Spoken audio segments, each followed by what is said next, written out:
مجھے آج بھی وہ بات یاد ہے، ایک جنازے میں تھا میں، 6 سال کی بچی جس کا انتقال ہوا ہے، اس کی بچی 6 سال کی، اور مرا ہوا آدمی کینسر میں انتقال ہوا تھا، موت کینسر تھا۔ وہ بچی نے مجھ سے کہا تھا ابا ہمارے انتقال کر گئے، گٹکا بہت کھاتے تھے اور منہ کا کینسر ہو گیا تھا اور اس میں انتقال کر کے چلے گئے، لیکن حضرت ہم کو بتائیں ہمارا کیا قصور تھا، اس ہمارا کیا قصور تھا؟ اس کا کوئی جواب ہمارے پاس نہیں۔ ان بچوں کا قصور کیا ہے جو ان کو تنہا یتیم کر کے چھوڑ چلا گیا؟ اس کی بیوہ کا کیا ہوگا؟ وہ کس کے گھر پر محتاجی کی زندگی گزارے گی؟ تمہاری زندگیاں دوسروں سے جڑی ہوئی، اکثر ایسا ہوتا ہے، اکثر ہماری زندگیوں میں چیزیں پیش آتی ہیں۔ ابراہیم بن ادھم رضی اللہ تعالیٰ عنہ کسی راستے سے گزر رہے تھے، انہوں نے دیکھا ایک جنگل میں لومڑی ہے جس کے ہاتھ پیر کٹے ہوئے ہیں لیکن صحت مند ہے، چاروں پیر نہیں ہے، پڑی ہوئی ہے، صحت مند ہے۔ کہا اگر 4 پیر نہیں ہے تو چلتی کیسے، کھاتی کیسے، اور یہ صحت کیسی ہے، اس کی موٹی تازی کیسی ہے؟ تو غور سے دیکھنے لگے، دیکھا تو ایک کوا آتا ہے منہ میں روٹی لے کر اور اس لومڑی کو کھلاتا ہے اور چلا جاتا ہے۔ ہر گھنٹے پر کوا آتا ہے، کچھ نہ کچھ چیزیں لاتا ہے، لومڑی کو کھلاتا ہے اور چلا جاتا ہے، اور لومڑی پڑی ہوئی ہے اور مست ہے۔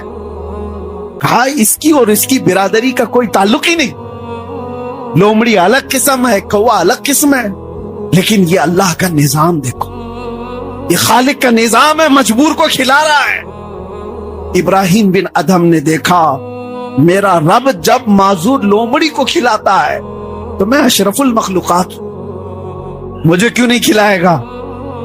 آپ نے دنیا سے کنارہ کشی اختیار کر دی، سب کو چھوڑ دیا اور اپنے ہاتھوں کو اور پیروں کو زنجیر میں باندھ کر خود بھی پڑے رہے، میں انسان ہوں، میرا رب مجھے کھلائے گا۔ اور اس کے بعد دن بھر پڑے رہے، کوئی کوا نہیں آیا، دوسرا دن بھی گزر گیا، کوئی نہیں آیا کھلانے کے، بھوک اور پیاس کی شدت بڑھتی گئی، تیسرا دن آیا، کچھ نہیں ملا۔ حضرت شفیق بلخی اس زمانے کے بزرگ ہیں، انہوں نے لوگوں سے پوچھا ابراہیم کا کیا حال ہے، کہاں ہے؟ لوگوں نے کہا سنا ہے حضور انہوں نے اپنے ہاتھوں پیروں کو زنجیروں سے باندھ کر دنیا سے کنارہ کشی اختیار کری۔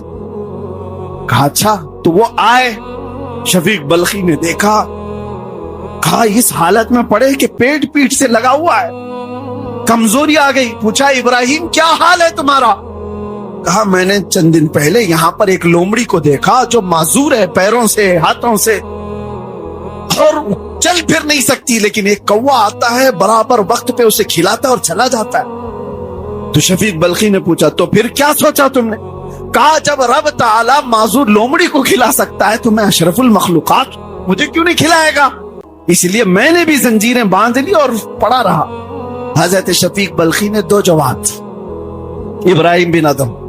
پہلا جواب تو یہ تھا کہ ابراہیم تم نے دیکھا، لیکن کیا تم یہ حیثیت رکھتے ہو کہ خدا کا امتحان لو کہ وہ کھلاتا ہے کہ نہیں کھلاتا ہے؟ تو امتحان لینا چاہ رہا ہے اپنے رب کا، تو بندہ ہے اور خالق ہے۔ دوسری چیز آپ نے فرمایا ابراہیم تم نے تصویر کا ایک ہی رخ دیکھا، تصویر کا ایک سکے کا ایک رخ دیکھا، معذور لومڑی کو تو دیکھا، کھلانے والے کوے کو کیوں نہیں دیکھا؟ تو لومڑی بننے سے بہتر تھا کہ اللہ نے طاقت دی کھلانے والا کوا بن جاتا، جو معذوروں کو کھلا رہا ہے۔ رب کے نظام میں یہ دونوں بھی تو ہیں، معذور تو بننے کی کوشش کیا تھا نہیں، اللہ نے تجھے طاقت دی ہے تو نفع پہنچانے والا بن جائے۔ آج اگر آپ کے پاس زندگی سلامت ہے تو ایسا کام کرو جو دوسرے کو نفع ملے، ورنہ زندگی بے سود ہے، زندگی ختم ہے۔ میرے عزیزوں آج ہزاروں محتاج تمہاری طرف انتظار میں لگے ہوئے ہیں، کتنے ایسے لوگ ہیں جن کو ہماری ضرورت ہے اور آپ کی ضرورت ہے۔ بہت لوگ ایسے ہیں، نوجوانوں سے میں کہتا ہوں پوری راتیں جو تمہاری برباد ہوتی ہیں، تمہارے آس پاس بہت ساری دنیا تمہارے نفع کے انتظار میں، تمہاری بہنیں، تمہاری مائیں، تمہارے بچے۔ مجھے آج بھی وہ بات یاد ہے، ایک جنازے میں تھا میں، 6 سال کی بچی جس کا انتقال ہوا ہے، اس کی بچی 6 سال کی، اور مرا ہوا آدمی کینسر میں انتقال ہوا تھا، موت کینسر تھا. وہ بچی نے مجھ سے کہا تھا ابا ہمارے انتقال کر گئے، گٹکا بہت کھاتے تھے اور منہ کا کینسر ہو گیا تھا اور اس میں انتقال کر کے چلے گئے، لیکن حضرت ہم کو بتائیں ہمارا کیا قصور تھا، اس ہمارا کیا قصور تھا؟ اس کا کوئی جواب ہمارے پاس نہیں. ان بچوں کا قصور کیا ہے جو ان کو تنہا یتیم کر کے چھوڑ چلا گیا؟ اس کی بیوہ کا کیا ہوگا؟ وہ کس کے گھر پر محتاجی کی زندگی گزارے؟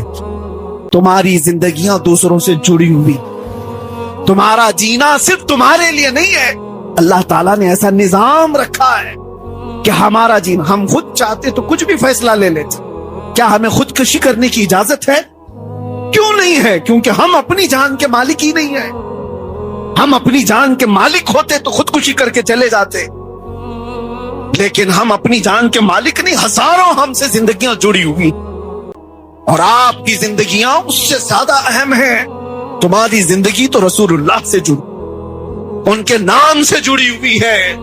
امت کے ساتھ تمہارا تعلق ایسا ہے کہ تمہارا ہر عمل دنیا دیکھ رہی ہے، کوٹ کر رہی ہے. اٹھو وہ گر نہ حشر نہ ہوگا پھر کبھی، دوڑو کے زمانہ چال اپنی چل گیا. ہزاروں لاکھوں نوجوانوں میں اب کوئی سائنسدان کیوں نہیں اٹھتا؟ اب کوئی ایجادات کی دنیا میں کوئی کیوں نہیں آتا؟ ملک کی ترقی، معاشرے کی ترقی، حالات تو یہ ہے کہ ہمارے محلوں میں کوئی گھر لینا پسند نہیں کرتا.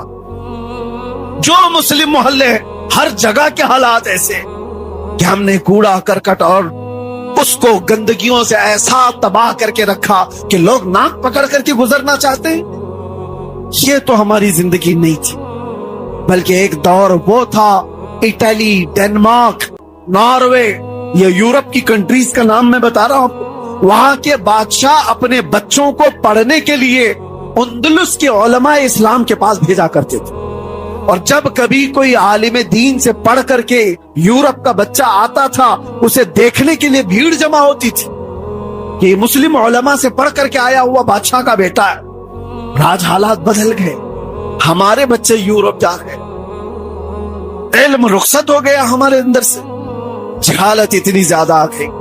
مجھے درد اس بات کا ہوتا ہے کہ دنیا کے کتنے خطوں میں نے دیکھا ہے، شہر کا جو علاقہ مسلم ڈومینیٹ کہلاتا ہے، بہت سارے شہر ہیں ہندوستان میں جہاں مسلم میجورٹی، مسلمان محلے کثرت سے ہیں. ان علاقوں کی ایک کامن چیز ہم نے ہر جگہ دیکھی کہ سارا نشہ وہیں بکتا ہے، وہیں ہوتا ہے، وہیں ڈیلر ہوتے ہیں، سب کچھ وہیں. کیوں ایسا ہے؟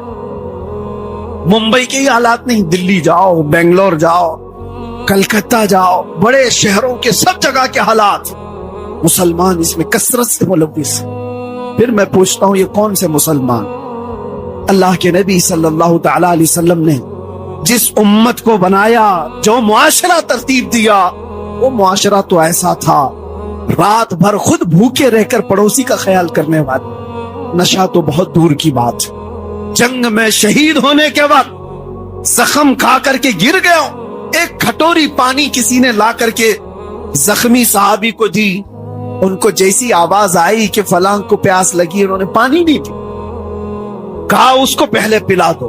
اپنی موت کے وقت پانی قربان کرنے والی امت تھی یہ، اور آج اپنے مزے کے لیے نشہ کرنے والی امت کیسے ہو گئی؟ ان حالات کا ذمہ دار کون ہے؟ ہر ایک کو اس کی ذمہ داری اٹھانی ہوگی. بڑے لوگوں کا حال یہ ہے، آج بوڑھے ہو گئے لوگ، پیسے والے لوگ ہیں یا معاشرے میں اثر و رسوخ رکھنے والے، یہ کہتے ہیں کسی کے لفڑے میں کیوں جانے کا، کوئی بگڑ رہا ہے تو بگڑنے تو، ہم کو کیا کرنا ہے؟ تم سے بھی قیامت کے دن سوال ہوگا. جبرائیل امین علیہ السلام فرماتے ہیں حضور سے، ایک بار اللہ کا ایسا غضب ہوا تھا ایک بستی پر کہ پوری بستی تباہ کرنے کا حکم ہوا کہ پوری بستی کو تباہ کر، لیکن اس میں ایک نیک بندہ تھا جو کبھی گناہ نہیں کیا تھا. میں نے رب سے عرض کیا کہ مولا اس کا کیا کرنا ہے، اس کو نکالے؟ اللہ نے فرمایا اس کو بھی تباہ کرو. نیک تھا، گنہگاروں کی بستی میں رہ رہا تھا، اس کو کیوں تباہ کریں؟ رب تعالیٰ نے فرمایا وہ برائیاں دیکھتا ہے اور کسی کو روکتا نہیں، خود تو پاکیزہ ہے لیکن روکتا کسی کو نہیں تھا. یہ آپ ہرگز نہ سمجھیں ہمارے آس پاس زنا کے اڈے چل رہے ہیں، آس پاس شراب کی بوتلیں خوب چل رہی ہیں اور ہم کسی کو کچھ نہ بولیں. ارے مسلم معاشرے میں تو یہ ٹپس دینے والے تو بہت سارے ہیں. مسلمانوں کے گھروں کی جاسوسیاں پولیس کو کرنے والے تو کتنے پیدا ہوئے ہیں. لیکن کاش یہ لوگ ٹپر بننے کی بجائے, جاسوسی کرنے کی بجائے امت کی خیر خواہی کے لیے نوجوانوں کی اصلاح کی کوشش کرتے, ثواب کے بھی مستحق ہوتے. امت کی اصلاح ایسے نہیں ہوگی. میں آپ سے یہ کہتا ہوں کہ اٹھو, ذمہ داریوں کا احساس کرو, نہ خود برائی کرو گے نہ برائی ہونے دو. جب اس مسئلے پر ہر کوئی عمل کرے گا انشاءاللہ پاکی تو شروع ہوگی. اور کچرا بہت زیادہ ہے, ضروری نہیں کہ ایک ہی دن میں صاف ہو جائے. شروعات کرو تو چند مہینے گزرے, چند سال گزرے, پھر وہ معاشرہ آ جائے گا جب گزرنے والے کہے گا, گزرنے والا یہی کہے گا اس معاشرے سے مدینے کی خوشبو آیا کرتی. ہمیں بس وہ معاشرہ چاہیے جہاں سے گزرنے والے کو میرے مصطفیٰ کی خوشبو آئے. اللہ کریم ہمیں کہنے سننے سے زیادہ عمل کی توفیق عطا فرمائے, ہمیں نفع بخش زندگی عطا فرمائے, امت کے نفع کے لیے جینے کی توفیق عطا فرمائے. بارگاہ رب العزت میں یہ دعا ہے, اللہ حلال کھلائے اور حرام سے بچائے. وآخر دعوانا ان الحمدللہ رب العالمین. السلام علیکم.